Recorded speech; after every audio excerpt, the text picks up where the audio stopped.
Marcus yelled, slamming the divorce papers onto the kitchen table. "You're being selfish. My mother is dying, and you won't even get tested to see if you're a match." I gripped the counter, trying to stay calm. I never thought my marriage would end like this, over my decision not to donate a kidney to my mother-in-law, Diana. "Marcus, please try to understand," I started, but he cut me off. "Understand what, Julia? That you're letting my mother die because you're too scared? Too selfish?" His face was red with anger. "She welcomed you into this family, and this is how you repay her." "Welcomed me?" I almost laughed. Diana had spent the last 8 years criticizing everything about me, my cooking, my job, even my marriage, but that wasn't why I couldn't donate. "Sign the papers," he demanded. "If you won't help my mother, I want nothing to do with you." My hands shook as I picked up the pen. I could tell him the truth right now, explain why I couldn't donate. But would it even matter? He had already chosen her over me, like always. "Fine," I said quietly, signing my name. "I hope you and Diana will be very happy together." He grabbed the papers and stormed out, slamming the door behind him. As soon as he was gone, I sank to the floor, finally letting the tears fall. My name is Julia Chen, and 3 months ago I was diagnosed with early-stage kidney cancer. The same day Diana found out she needed a transplant, I was scheduling my own surgery to remove a tumor. I hadn't told anyone, not even Marcus. We had been trying for a baby, and I knew the news would crush him. I planned to tell him after surgery, once I had more answers. But then Diana got sick, and suddenly, everything was about her. At Sunday dinner a few weeks ago, Diana had smiled sweetly. "Julia, dear, you're young and healthy. Surely you'd be willing to help your mother-in-law?" Marcus had immediately agreed. "Of course she will, Mom. Julia knows how important family is." I nearly choked on my wine. Family? Diana had done everything she could to ruin our marriage. She even tried to set Marcus up with someone else last Christmas, right in front of me. Now, sitting on my kitchen floor, I picked up my phone and called my doctor. "Hi, this is Julia Mitchell. Can we move my surgery up? My circumstances have changed." The next few days were a blur of packing and making arrangements. I took a leave from work, telling everyone it was for elective surgery.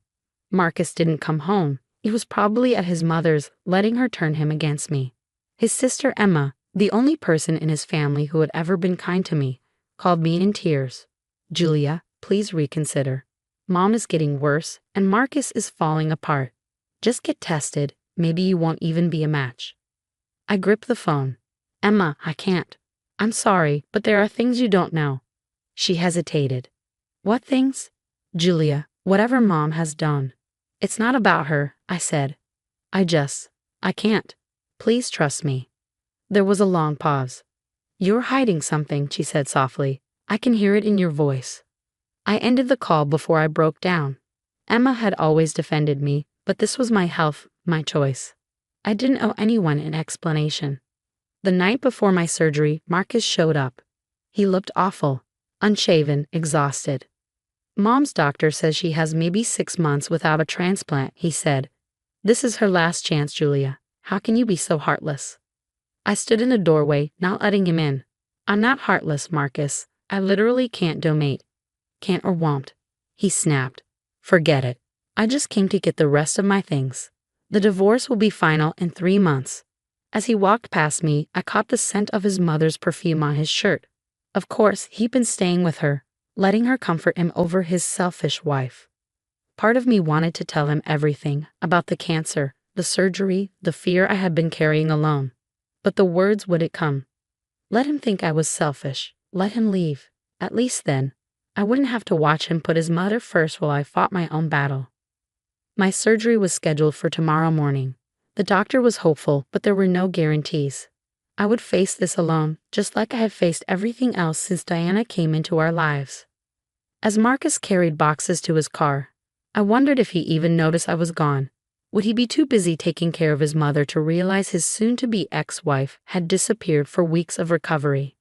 The last thing he picked up was our wedding album. He stared at it for a long moment before dropping it into the donation pile on the curb. "Goodbye, Julia," he said coldly, not looking at me. "I hope you can live with your choice." If only he knew. The hospital room was quiet except for the steady beep of monitors and the soft footsteps of nurses. 2 weeks had passed since my surgery, and now the pathology results were finally in. Dr. Peterson stood at the foot of my bed, flipping through my chart. The surgery was successful, Julia. We removed the tumor and the surrounding tissue. Your margins are clear, she smiled. But I still recommend targeted therapy just to make sure we've eliminated any remaining cancer cells. Relief flooded through me. How long will the treatment take? 6 to 8 weeks. You'll need to rest and focus on recovery. She hesitated. Have you thought about telling your family? Support is important during treatment. Family. The word felt empty now. Marcus hadn't reached out since he moved out. Emma had left messages, but I hadn't answered.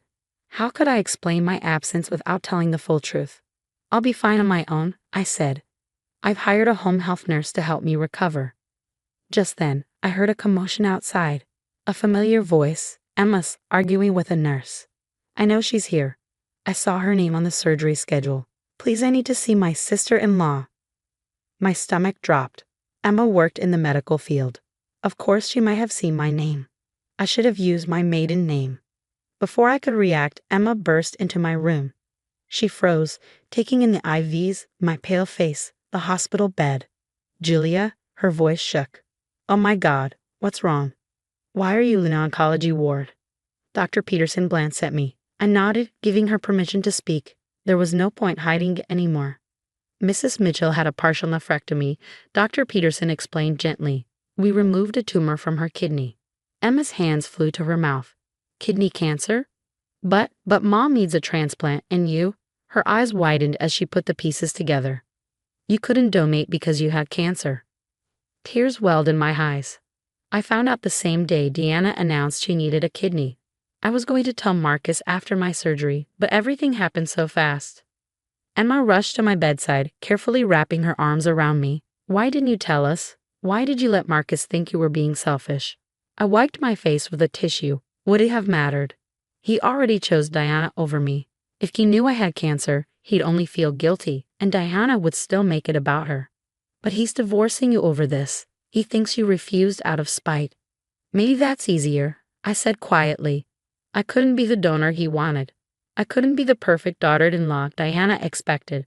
At least this way, he doesn't have to feel responsible for me. Emma sat on the edge of my bed, struggling to take it all in. Julia, he needs to know. Mom needs to know. This changes everything. I shook my head. Diana still needs a kidney, and I still can't give her one.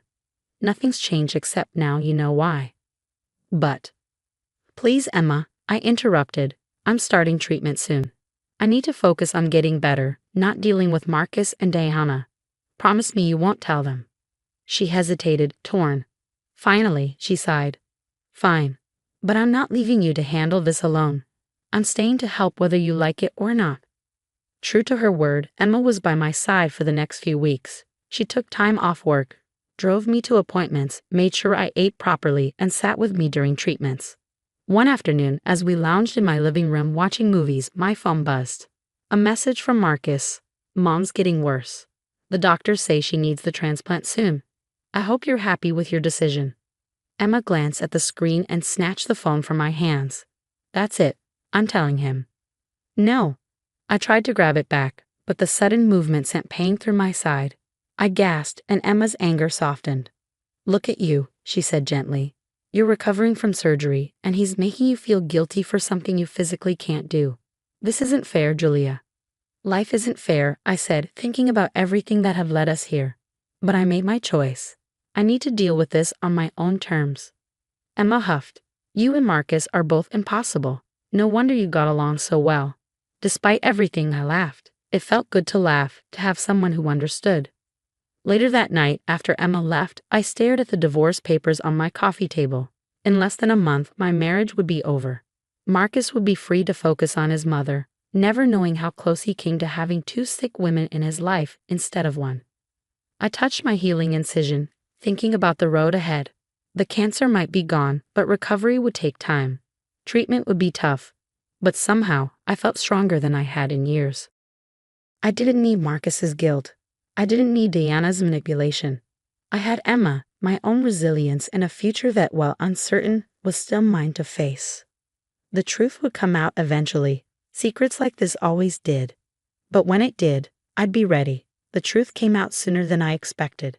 6 weeks into my treatment, I ran into Marcus at the hospital. I was leaving my oncologist's office when I saw him step out of the elevator, looking down at his phone. He walked right past me at first, then stopped suddenly and turned around. His eyes widened. "Julia?" I froze. I knew I looked different, thinner, paler, my hair not as full.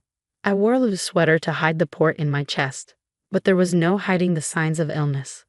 "What are you? Why are you here?" His gaze flicked to the sign. "Oncology department." His face went pale. Before I could answer, Dr. Peterson stepped out of her office. "Julia, don't forget your scan is at 9 a.m. tomorrow. We'll review the results next week to see how your treatment is working." Marcus took a step back like someone had hit him. "Treatment? Julia, what's going on?" "I should go," I said, trying to walk past him. He gently caught my arm. "Please, I need to understand." I looked at his hand, remembering how easily you let me go before. "Now you want to understand? Not when you were divorcing me or calling me selfish." His voice was shaky. "Emma told Mom everything yesterday about your cancer, your surgery, why you couldn't donate. I came here today because I needed to see if it was true." So Emma had told them. I should have known she wouldn't keep it a secret forever. "Well, now you know," I said. "You can go back to Diana with a clear conscience." "Julia, wait." His eyes were full of tears. "Why didn't you tell me? I'm your husband." "Soon-to-be ex-husband," I corrected. "And I didn't tell you because you already made your choice. You chose Diana. Like always."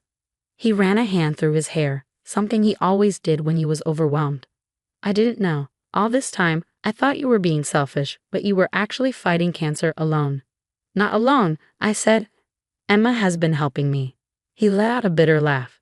"Emma knew before I did. Your own husband. You gave up the right to know when you threw away our marriage over a kidney I couldn't give," I said firmly. "Now, if you'll excuse me, I need to rest before my scan." I walked away, leaving him standing there. But this time, I was the one choosing to leave. The next week brought changes I never expected. Diana was the first to reach out. She sent me a letter, written in her neat but shaky handwriting. "Dear Julia, I owe you an apology, not just for demanding your kidney, but for how I've treated you all these years. Learning about your cancer made me realize how selfish I've been. I found another possible donor, so please focus on your recovery. You don't need to carry any guilt or pressure from us. With regret, Diana." Emma later confirmed it. "She actually cried, Julia," she said, shaking her head. "I've never seen her cry before." Meanwhile, Marcus stopped sending angry texts about Diana's health. Instead, he sent one short message. "I'm sorry. Please let me make this right." I didn't reply. I had 3 more weeks of treatment left, and my health came first. But Marcus didn't give up. He started showing up at my treatment sessions, just sitting quietly in the waiting room. He never forced a conversation. He just waited, in case I wanted to talk.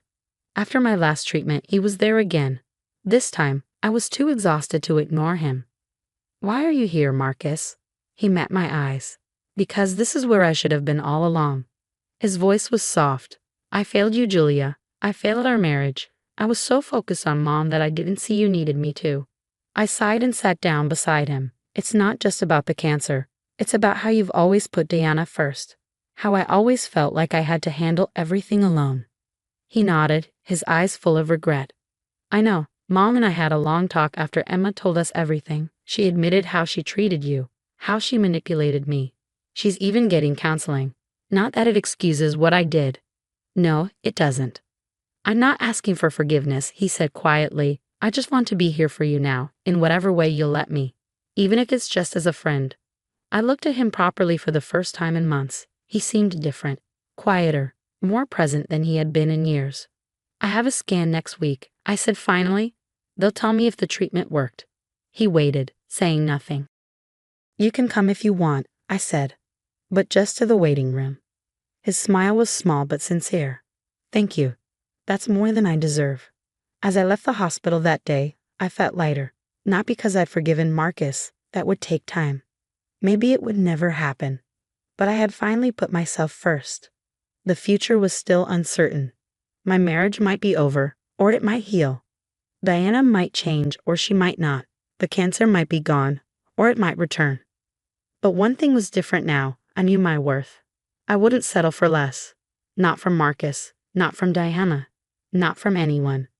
Sometimes, losing everything is what it takes to truly find yourself.